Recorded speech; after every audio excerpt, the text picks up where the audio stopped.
তা ইজু তো লই বইছুই আপনি কোন দেশে জুতা নেই ভাই?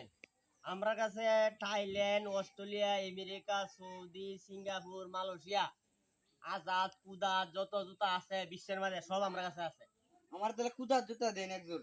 আমরা দিউন না দোকানদারে মডেলটা দিউন না আপনি। হ্যাঁ দেখি তো এই ভাই। যে নতুন দোকান দিছি, মানুষের কচারা আছে, মানুষে বিয়া দিত না। ও এলে দোকান দিছি দিউন, পরিষেবা দিছি দোকান দেয়া। ঠিক আছে। আপনি কোনটা নেবেন জুতা? আমার কুদার জুতা দেন একজোর। কুচারটা? হ্যাঁ এই জুতা যদি পাও দেন এক কায়েক দিলে আপনি অটোমেটিক 10 টাকা নাক করে দেবেন গা। কি কইনি এটা কি সম্ভব? জুতার দাম হইলো 3200 টাকা। নিবেন আপনি 3200 টাকা? মন আমার কাছে তো তো দেন নাই। বনি কাস্টমারের কত দিতে ভাই? আমি 100 টাকা। জুতা। Ow, ow, ow, ow, ow.